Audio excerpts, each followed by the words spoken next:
So today we're lucky enough to have Dr. Louise Dwyer joining us.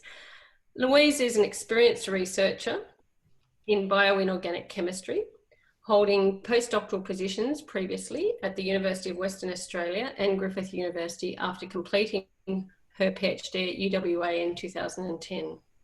She's currently the Deputy Director of the Higher Degree Research Office, Operations and Governance at Macquarie University, and oversees the operations of the full life cycle of HDR programs across all disciplines, associated policy frameworks, and digital infrastructure. It's a massive job.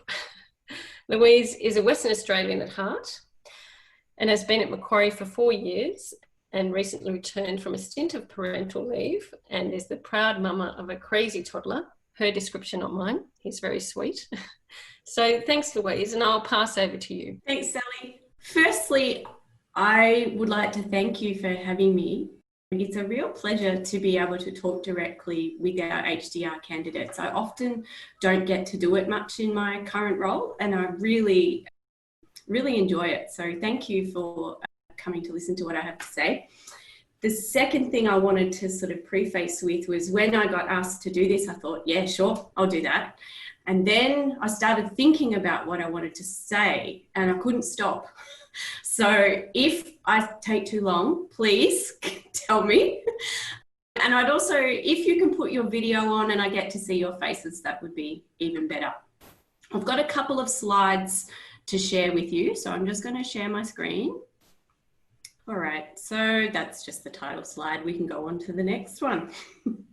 Okay, so this is what I put together is just a few slides to kind of explain how my role sits in the portfolio and what we do. So I sit within the Office of Higher Degree Research Training and Partnerships, and it is the longest acronym in the university. And my purview is really operations and governance, and that includes the life cycle of HDR candidates from initial application all the way to completion. So I look after the commencement team, the progressions team, the completions team. We also have a customer care team that sit on our reception desk. It adds up to about 12 FTE plus another 8 casuals. With all of that goes all the policies and procedures and the university governance framework that looks after the degrees that you guys do. I do a lot of business improvement initiatives, a lot of internal, external and government reporting. The higher education sector in Australia is one of the most heavily legislated parts of our economy, and we are constantly having to report on our students to the government. I also look after our HDR IT systems framework or the digital infrastructure. So the way that you interact with the university in a digital way broadly sits under my purview to make sure you have the right access, you've got the right accounts, the data is right, and all of the integrations are working so that you can do what you need to do. In our team, I also work very closely with the kind of other half of our office, the scholarships and partnerships team. There's another deputy director, and they look after scholarships, partnerships, coach hotels, joint PhDs and MRes exchange. But nothing that I do, I can do without them and vice versa. So we work really, really closely. So what does a typical workday look like? I basically frame this on the information, Sally, that you provided me in terms of questions to frame. So a typical work day, I start the day, I have a 7-hour work day. The plan might be that I have, 2 to 4 hours of meetings. I have a little bit of desk time. And then I usually need to plan for about an hour of unplanned things that might happen. What actually happens most days is that I'll still do all the meetings. I hardly ever get to sit at my desk, and there's a lot of unplanned stuff.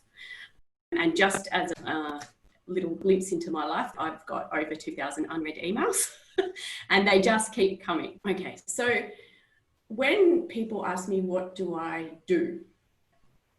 What is HDR administration? So there are a lot of forms, people fill out a lot of forms. It seems like a lot of bureaucracy, but when I really think about what do I do every day, it's about communication, communication, communication. We're always talking. I make a lot of decisions And when I make the decisions, I have to look at the risk and benefit of the decisions that I make and the impact of those decisions in the future and the precedent that decisions might set. A lot of problem solving. As you can see from the first part of the diagram, there's a lot of prioritizing and then reprioritizing and then reprioritizing again. And that happens all through the day. So I think, well, this is the most important thing I have to do now, and then something else will happen, and that'll be the most important thing I have to do. So there's a lot of reprioritizing, a lot of giving it advice and receiving advice, answering questions and asking a lot of questions, planning for deadlines in the future and making the most effective use of my time. I used to be the kind of person that did things at the last minute, but I really learned through my PhD, you can't do it like that. And you have to work consistently towards a future goal. And that's something I really value in my work now. I look at what's happening in a month or what's happening in 2 months, and I have to put a plan in to get it done.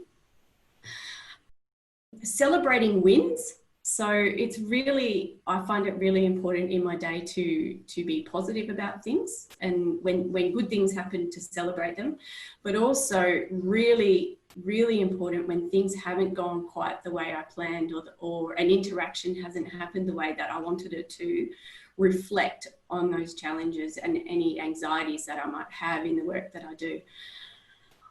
I always have to make time for my team. So there's 12 of them, and if the door is open, it means they can come in and they can waylay my plans because they have something they need to talk about. And that's really important when managing people, is making time for the team. Occasionally, I get to play with spreadsheets and data, which is really fun because I'm a scientist by background, so I enjoy looking at data. That's sort of encompasses what I do in a day. Okay, who do I work with? So HDR candidates, I work with academic staff, I work with the support and development team, I work with my team, so my direct reports, but I also work within our HDR leadership team. So the other deputy director, the academic director, and obviously the PBC. We work with the DVCR office, we work with IT, the faculty HDR teams, research services. I work quite closely with student administration and the DVCA area, the library, and Macquarie International. These guys in the yellow circles I have on speed dial. And that's probably why I can be effective at my job, is because I am in constant communication with these people, and I will just phone them up when I need something, and they do the same for me. So what are some of the challenges and the rewards that I find in my role? When I was thinking about this, I couldn't really find a challenge that I didn't also find rewarding. So one of the biggest challenges is that working with people can be very, very challenging, but it's also really, really rewarding. On a day-to-day basis, I have to solve problems, and I also find this really rewarding. At Macquarie, change is constant. I've been here for 4 years. We've had 3 different chief information officers. I've had 2 different bosses. I've had a restructure in my portfolio. There's been quite a lot of change at executive level, and we're moving office next month. So there is constant change, but I actually really like it. I like the fast pace and having to adapt, and it's something I really thrive on. One of the biggest challenges I find often is, is that we tend to be held account for things that sometimes are outside of our control. And this has been quite obvious during the COVID situation, where perhaps students don't feel that the response from the university has been as they would like, or that they feel that we're meeting their needs. And often that's a really hard line to work with, because we have a responsibility to Macquarie, we have a responsibility to our budgets and the way that we manage things, and often we can't quite respond the way that we'd like to, even though we really do feel for the candidates. On the upside, it means there's always work to do. There's always something to do, which I really, really like. One of the challenges I'm finding at the moment definitely is work-life balance, especially when we've had a lot of working from home. Because I love my job so much, I tend to definitely work more hours than I have in a day. But one of the most rewarding things at the moment is definitely going home at the end of the day and seeing my little blonde boy called Reese, and he smiles and he's, "Mum, and it's just really, really lovely. How do I assess the impact of what I do? This is just 2 emails I've received in the last day, one from a student and one from a supervisor, where they've been very, very grateful for advice that I gave them that I thought was fairly standard. And it's just in the tone of the delivery, and I can see that it's really made an impact on their day or their life. And that's probably the most rewarding thing that I get out of the job, is making a difference to people's lives. Okay, next one. So I thought before I go on to the lessons learnt, I might tell you a bit about my journey and how I came to be here. We had some live technical issues there. Louise is trying to log in now with our desktop. She was using her laptop and it crashed, but I think we have Louise back now. Can you hear me? We can hear you loud and clear, Louise. I'm so sorry. My laptop is frozen, so I'm going to put that to the side and demonstrate some resilience and adaptability. So I think I was telling you about my journey. So I loved chemistry in high school, and I loved science. I loved the periodic table. I loved understanding how elements interact with each other. And when I finished high school, I knew I wanted to go to uni and I wanted to do science. And I went along to an open day at the University of Western Australia, and I walked into the chemistry building, and they had a big periodic table on the wall with actual little vials of all the different elements. And I was sold. I was in heaven. I was saying, this is what I want to do. And so I started my chemistry degree at UWA. And in my first year, there was a guest lecture from the head of department at the time and my future PhD supervisor. She gave a guest lecture on the action of cisplatin and how it treats cancer. And I was just marveled at the elegance of how metals behave in a biological system. And I just went home and I said to my mum, I think I'm going to do a PhD in chemistry, and then I'm going to do an MBA, and then I'm going to run a drug company.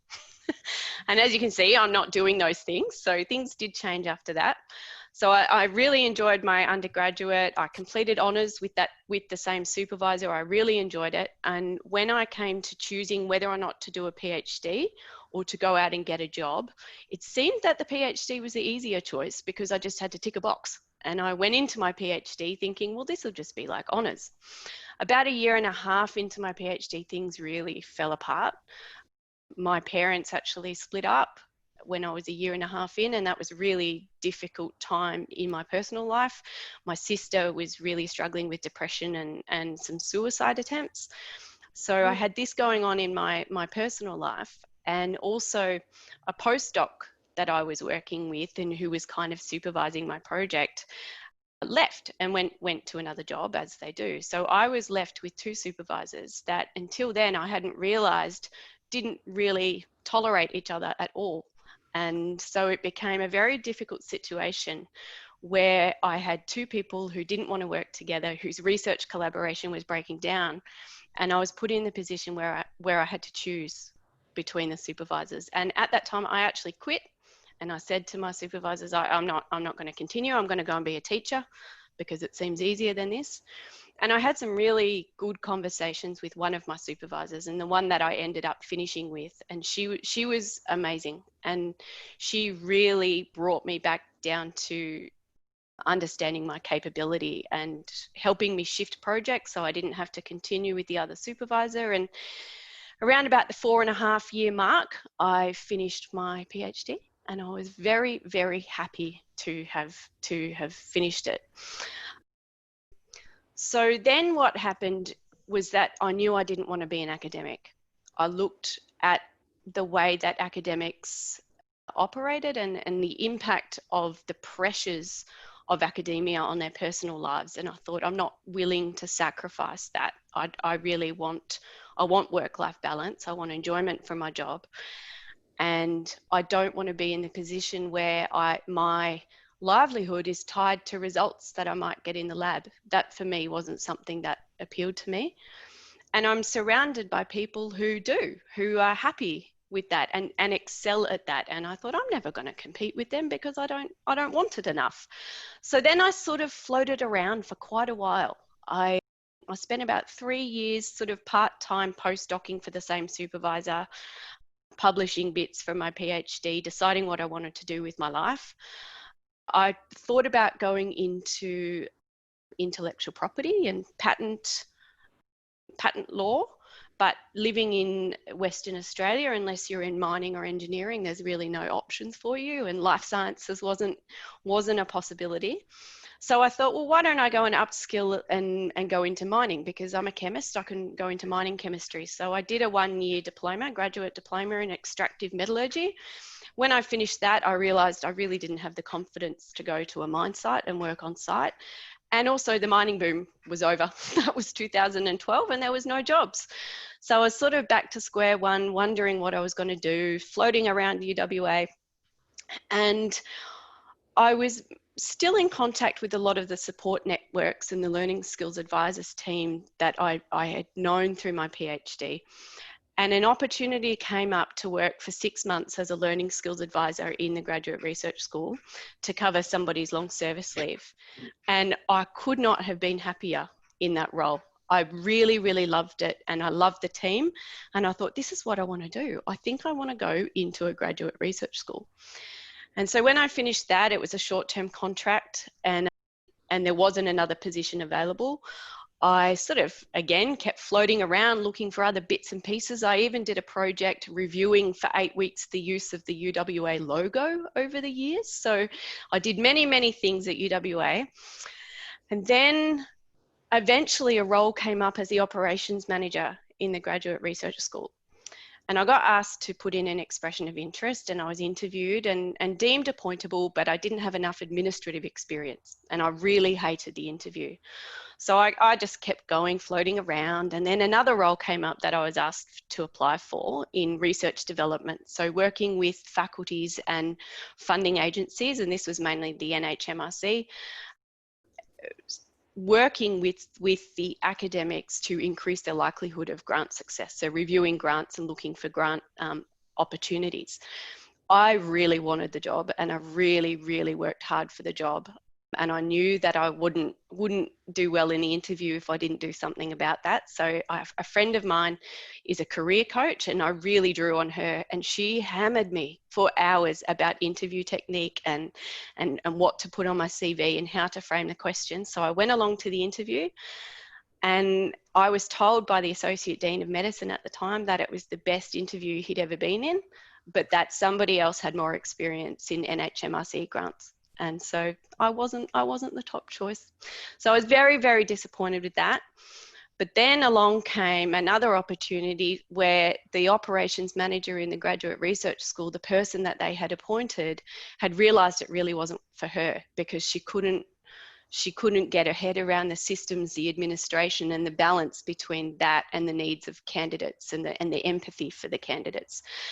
And so she had resigned, and they asked me if I was available for a fixed term 12-month appointment. And so I started, and within 3 months they made me ongoing, because I knew I was in the right place. It was exactly the job for me. So then 3 years down the track, the mining boom was definitely over in WA, and my partner at the time, we started having conversations about what we wanted in the future and where our families were, and our families were on this side of the country. They weren't in Western Australia. And so we thought, you know, if there's opportunities in New South Wales or Victoria, maybe we'll take those. So I actually went to a conference in Singapore in 2015, and I went along to a workshop with Dr. Ren Yi on joint PhDs. And at the time, I think I probably had a bit too much to say about how to manage joint PhDs and the way that you should interact with an international office. But whatever I said worked, and I came back home the next week, and on the Monday morning I had an email from a recruiter saying, we'd like you to apply for this position at Macquarie. And about 4 months later, I packed up and moved my whole life to Sydney, and I've never looked back. So that's how I got to where I am. So that's the journey. How does having a PhD assist me in my role? Firstly, it's street cred. You're talking to academics. Having a doctor in front of your name goes a very long way. It's sometimes it's sad. I get told, you know, you're just an administrator, and I remind them, no, I'm a person with a PhD using my PhD skills in a professional context. What my PhD really, how having it assist me in what I do now is the empathy for the journey that candidates go through. And I have been through it, and there are parts of it that I wouldn't wish upon anyone, but then the reward and coming out the other end with that doctorate is really something I couldn't be prouder of. It's given me a lot of gratitude. The kind of setbacks that I've had and the jobs that I've wanted and I've not been successful in, those setbacks have really given me gratitude to the people who have given me a position when I might not have been the best candidate, and let me grow in the roles that I've been in. And I'm a very different person to when I first came to Macquarie, and I'm really grateful that people allow me to grow in the role that I'm in. I find that having a PhD, if anything, it teaches you that you don't know everything, and it really gives you humility. And I'm quite often humbled by the skills and the excellence and the research and the intelligence of the candidates that we have, and I think it's just great. Another thing that's really important in a PhD is patience, and it's very important in my job day to day to be patient with people. Okay, what did I learn in my PhD that I use now? Well, what I learned was that in the presence of bromide ions, dinuclear gold-1 complexes of N-heterocyclic carbenes have a shorter gold-gold distance than in their absence. And this is very, very, very cool, but really doesn't mean a lot. I learned that I didn't want to be an academic. I learned that I wanted to work in a team and that I wanted to make a difference in people's lives.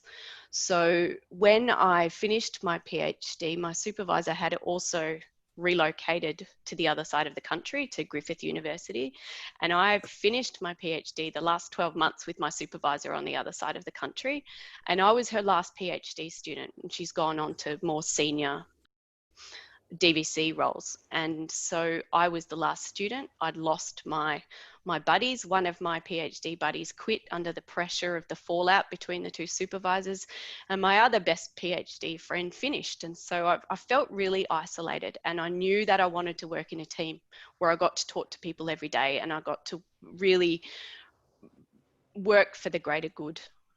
I learned that I enjoy problem solving and analysis, and I wouldn't be happy in a role if I didn't get to do that. Critical thinking is really, really important. I learned that how people's perceptions and experiences shape their behaviour. So when I looked at what was happening between my supervisors, and although a lot of the language from the supervisors was about me, really the perception was about ownership of their joint research grant and the perception and their experience of it, and it really had nothing to do with me. And day to day I observe that in my team and in the interactions that I have with other people. It's really important that I understand that the way people behave is often not about me, it's about their perceptions and their experiences. If anything, it's taught me resilience. Setbacks happen and you need to be adaptable. Project managing time and planning for obstacles is really important. So like I said, before I went into my PhD, I always did things at the last minute, and really through my PhD, I realized it's a marathon. It's not a sprint. You have to plan for it. You have to plan for obstacles and for things to change. I learned that the importance of networks and relationships. You can't do everything, and you can't be expected to. So when you need to learn a new skill, there's courses, go and do it. So when I've had to learn things on the job that I didn't know how to do before, like a pivot table, I'll go and do a course.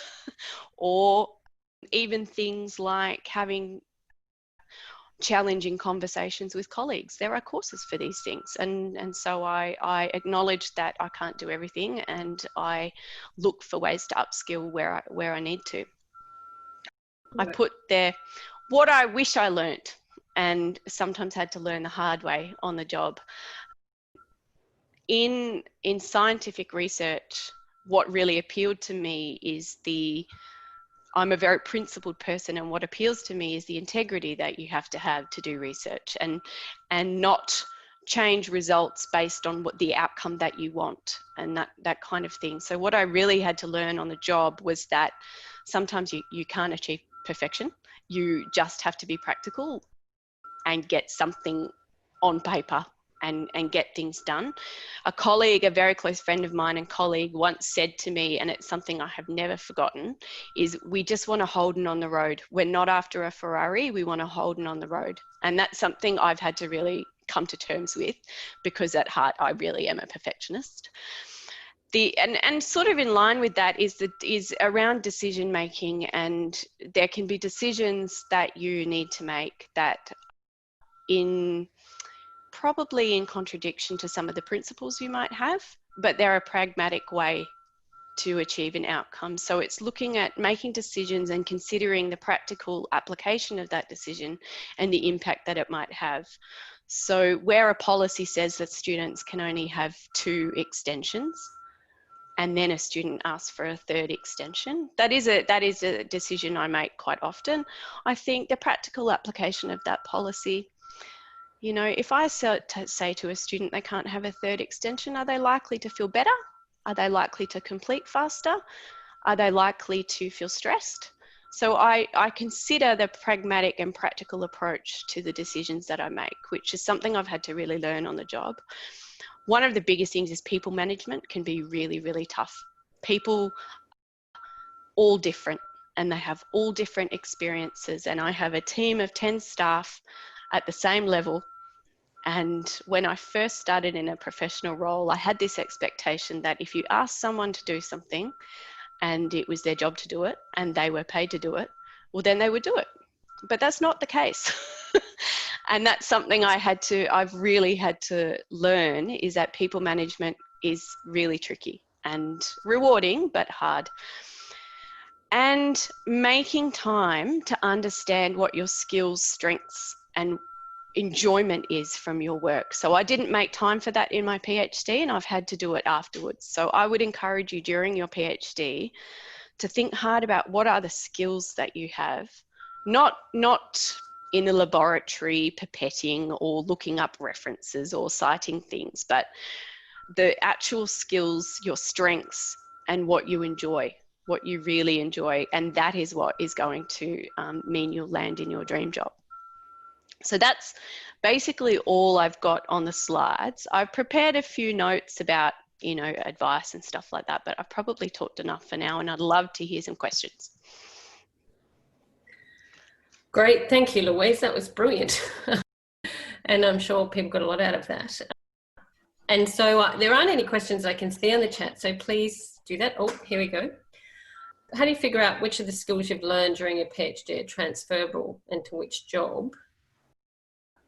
Especially when you don't know many people who have shifted from academia to a professional job from your particular field of research, because yeah, each PhD is different and they might be really niche and might not have options in industry. I can answer that, but I'm not going to. I'm going to let Louise. So I think this is a good question for Sally, actually. It is hard. And what I actually had the opportunity to do when I was in my previous role was a lot of leadership development. And when I went through leadership and management training, you do a lot of exercises where you understand your own self, the Myers-Briggs, you understand ways of working. Probably the best thing for me was I did a questionnaire that asks you to rate out of 5 different aspects of your job in terms of importance. And it would ask things like, is responsibility important to you? Is decision making important to you? Is autonomy important to you? So questionnaires like that can be very, very helpful in sort of interrogating what it is that you actually enjoy and what is your most comfortable way of working.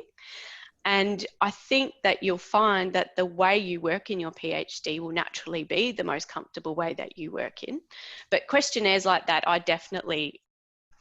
I've found really helpful for understanding what are my top 3 requirements for job satisfaction.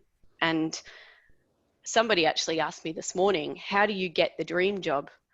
And I said, you can't know it's your dream job until you're in it, because what makes it a dream job is everything that isn't on the position description. the people that you work with, the interactions that you make, the office space you work in, all of those things and the enjoyment that you get from the role is what makes it a dream job. And I feel very strongly that I am in my dream job. It might not be the dream job forever, but my skills could be in another dream job one day. Beautifully answered. Don't tell Simon. No, well, that's what a good leader wants too, is they want people to stay while ever they love the job. And then if they're beginning to want something different or something more, then, you know, a good leader will encourage that and help them build the skills they need to do that next movement. And you just never know how they might help you in the future too. So that was really great. And I think one thing I'd add to that, which Louise has really talked about, is your strengths and your values and so on. Rather than thinking, what do they want? Start with what you want first, and then you can look for things that actually fit that better, rather than just looking for what someone might want me. One of the pieces of advice that I got from my friend who is a career coach was that when you apply for a job, don't apply for it from a perspective as this is something that you want to grow into. When you apply for a position, you are selling yourself and they are purchasing you. They are purchasing a skill set that you already have. So being very reflective on what your skills are and what your requirements are in a job is more important for you than it is for your employer. Absolutely. But at the same time, while you're going for that, once you've thought that, you have to think, well, why would they care about the things? Because, you know, they're the ones looking to pay you. So they're actually going, well, I purchased this, you know, person, as Louise sort of talks about. Well, that's exactly what my friend said. She said, they are looking to purchase your skills. What are they? The other question that, or not a question, more a comment, but I do think you could expand a little bit, is Stafford said, you mentioned street cred, and that is really important. Talking about getting professional roles and getting academics on side. So could you talk about that a little bit more? Yeah, so really for me, I look younger than I am. And when I finished my PhD, you know, I looked about 20, and it really was important that I had the doctor in front of my name if I was going to speak to academics. It's not so much now because I've had a kid and I'm tired and wrinkled now, but I definitely have had the response where I've been communicating with an academic by email, and then I've met them and they've said, oh my goodness, you're not the person behind that email. So I've found it very important for me, being a female and a young female in a fairly male dominated industry in terms of science and engineering. The chemistry department at UWA only had one female academic. So definitely that is a big thing for me. I don't find it that much at Macquarie. I do occasionally get, you know, you do sometimes hear things that academics might say that, oh, they're no one important, just an administrator. But, you know, you have to have a thick skin. And again, it's people's experience and their perceptions that, and my new boss, Simon, said to me very wisely that you just disarm them with kindness, Louise. The other point made was that this is showing that there's other opportunities working in universities, because for people with PhDs, there's that expectation that they'd go into an academic role. So for you, one question I'm going to add, because we don't have any more at the moment, you experienced where you had plans. That was a great story you told about what you told your mum. This is what I'm going to do. And then, of course, you shifted that. And then you shifted from wanting to be an academic. So there were quite a few different things. And then circumstances made you shift as well, where the mining industry boom was over. So those processes you went through when the plans were changed, and what you learned through that. I think a big part of what I haven't spoken about actually is the importance of family support.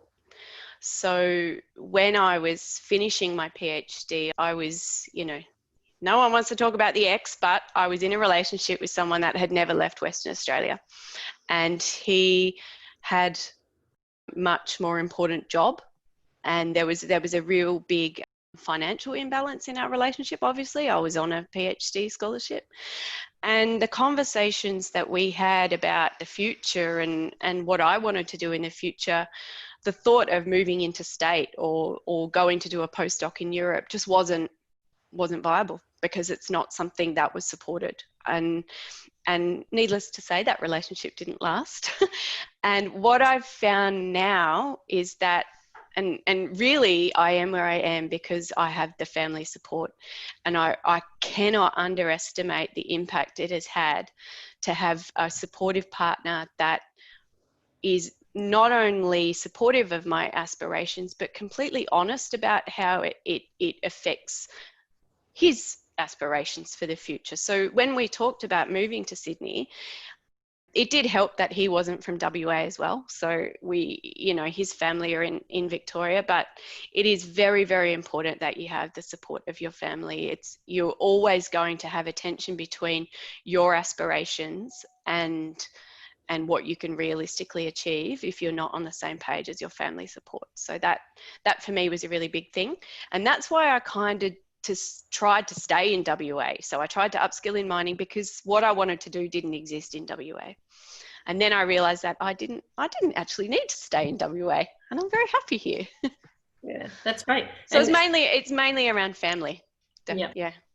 And that's really common. And when I'm talking about making career decisions, that these are the questions you ask. What matters to you? Who do you have to think about in your life? It's a big picture approach. It's who you are, who else is in your life, and what your aims are financially, all those sorts of things, what you want your life to look like, I suppose. So that flexibility, as you point out, really has helped you along the way. And so the other thing that I wanted to bring up, you talked about, which is a really common issue, about perfectionism and imposter syndrome. We hear a lot about that.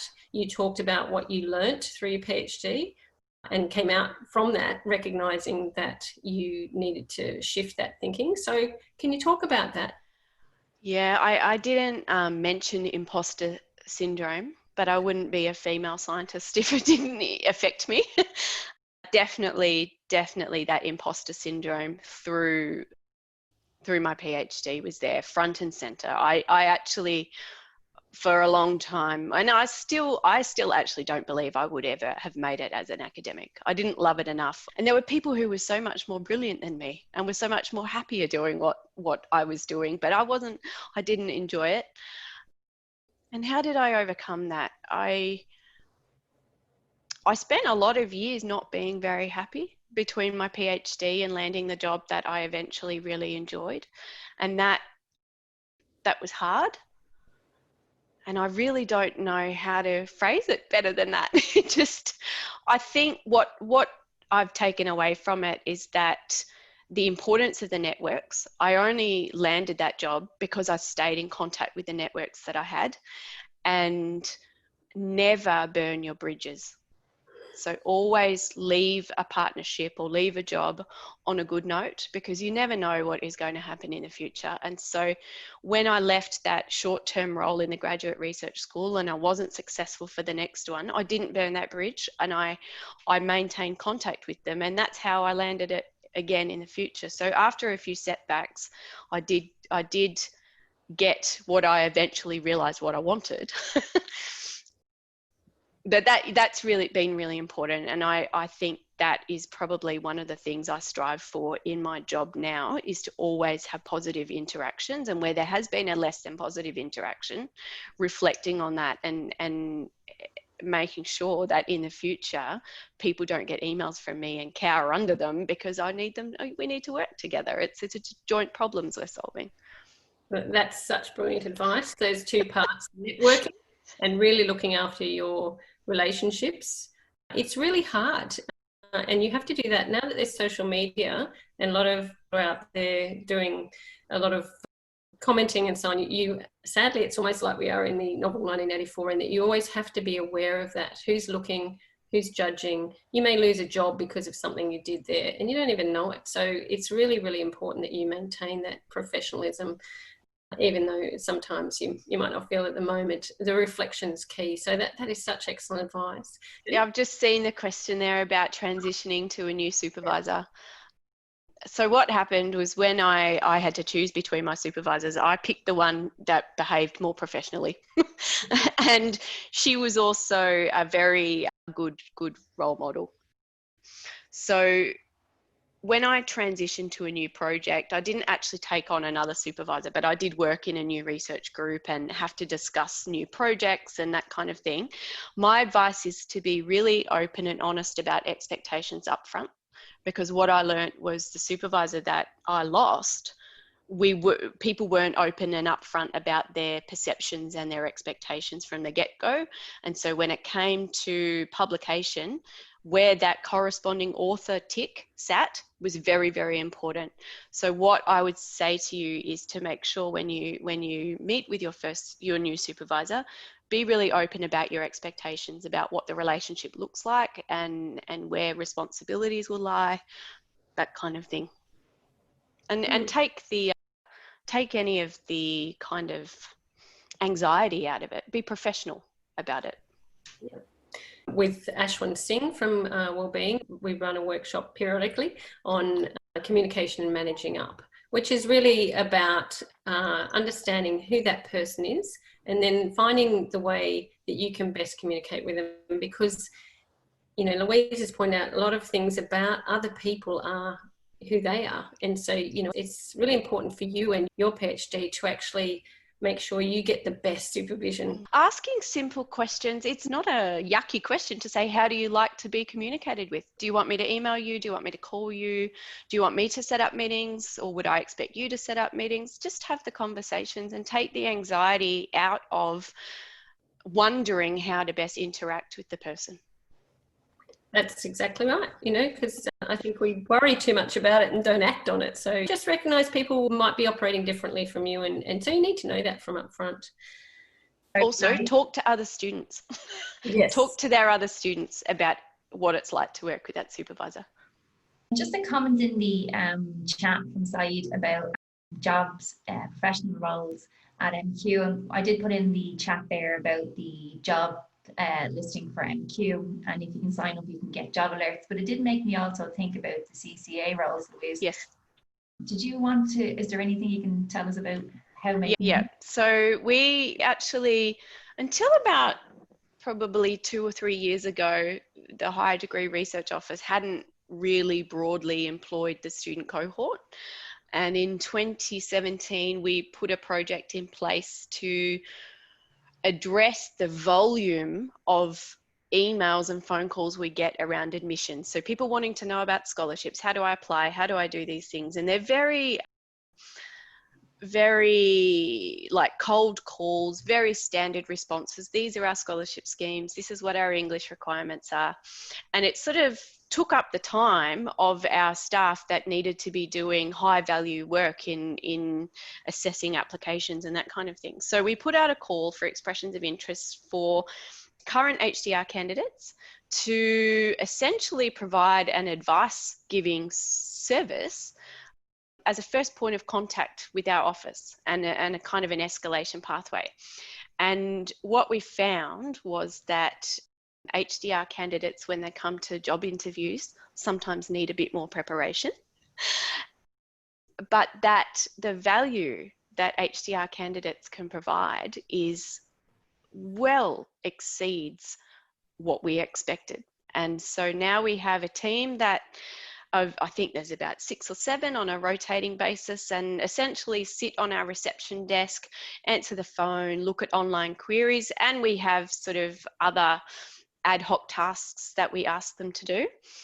Plus, when short-term roles have come up in our office at the moment, we're in the middle of our international scholarship round, so there's a lot of high volume, in peaks of high volume. We actually call upon our CCAs and we've given them short-term professional positions. So we actually have, I think, probably 5 or 6 now working on projects in our office that are current HDR candidates. And some of them, unfortunately, were CCAs, and now we've lost them from our CCA pool. So if you are interested in a role and working with us, we will be putting out an expression of interest call in the near future for additional customer care ambassadors. We like all sorts of different demographics. So you can be from science, you can be from engineering, you can be from arts, you can be MRes, you can be PhD. If you're bilingual, that's great. If you're international, domestic, it doesn't matter. Brilliant. Thanks, Mitch. That's great, Louise. And how will you let people know about those expressions of interest? We, in the past, have emailed the cohort directly. Excellent. You were very proactive and went and saw your careers coach, because of course when you're applying for positions within the university, whether academic or professional, you will strike those dreaded selection criteria. Yeah. And they will be the thing that often gets you the job. How well you respond to those. You can have a great CV, which you have to target also. So can you talk about what you learned? Specifically in selection criteria, what I learned is when a selection criteria, for example, exemplary communication skills. What does that mean? You need to understand exactly what the selection criteria mean. Communication, for me, doesn't mean being able to write emails and being able to talk on the phone. Communication, for me, means understanding who needs to know what and when and making sure that they do. And so when I write the response to a selection criteria, that's the way that I frame it. My careers coach told me that if you're going to evidence something, you need to make it really clear and the scale of what you're talking about. So when you say, I've spoken at conferences, well, great. Are they international? Are they domestic? How many people were in the audience? What level were the people in the audience? Were you communicating to fellow PhD students? Were you communicating to just your department? Really make it clear exactly what the situation you were in and how that meets the selection criteria. And the other point I was going to make was about if you get feedback. So if your selection criteria says managing projects, so you say, well, the evidence of this is that I managed an online form rollout. You say how many forms it was, how long the project was, how many people you managed in that role, and then what the outcome was. It's really important to put what the outcome was. So if you got feedback that said, like today, I got that email from the student saying, I really thank you for your help, put that in there. You've got to sell yourself. And none of that I came up with myself. This is all advice I've been given. And so take the advice that you can. The other thing that I found really helpful when I went for the job as the research development advisor and working on the NHMRC grants is I went to the person who was currently in the role, going on to maternity leave, and I sat down and I asked her questions for 2 hours about the job. What are the challenges of the job? What are the rewards in the job? So when you go into it, and it did help that she was on the panel as well. And so I knew a lot about the job, and I'm surprised how many people come and apply for jobs that don't really know about the job that they're applying for. It's not a bad thing to go and talk to the person who's currently in the job or works with that boss or somewhere close to that job to understand what the job's about. Yep, excellent advice. We've got 1 minute left. And so the one more question, do you think quitting from a job would be a negative point in the person's CV? No, I don't think it is. And I look at a lot of CVs and I've done quite a lot of recruitment at Macquarie. I don't think it is, but you need to be prepared to answer the question why. And it can be difficult to answer a question why without dumping on your previous job. So you don't want to say, oh no, I had a really bad boss in my old job and I want to get out. Like you need to be able to reframe it in a positive way. But no, I don't see quitting from a job as a negative point, especially if you're moving on to something better. If it's a bigger job, For me, moving from UWA to here was a natural career progression. I went from operations manager to deputy director. So if you're moving upwards, it's a natural career progression. If you're moving sideways, you need to acknowledge that and be prepared to answer the question about why you're moving sideways. If you, I have been asked when I went for the operations manager role, tell me about why you don't want an academic career and if you will be happy without an academic career. So I often see people with academic training come and apply for the professional roles, and you get a mixture of people who genuinely don't want to be academics, and unfortunately people who can't find other jobs because they're on soft money, and that is really hard. And if you do at heart want to be an academic, then I would suggest that perhaps a professional job is not for you, because you might not be happy, and you need to be happy. Although I would say go and talk to someone about that. Definitely. A shifting perspective and identity and all those sorts of things. Yeah, if someone's going sideways, I'll ask them in the interview, tell me about why you want the job and why you're shifting. So you just need to be prepared to answer them. Yep. Well, thank you. We've run out of time now, and I'm sure everyone could listen to your experiences and your insights for many more hours, really. Oh, I talk too much. No, it's really valuable. So I just want to say thank you from us to you, and I'm sure on behalf of all the people that have been here today. So, really appreciate it. And as we said, this recording will be available. Thanks for everyone for coming. Thank you. Thank you for listening to me. Bye. Bye. Bye.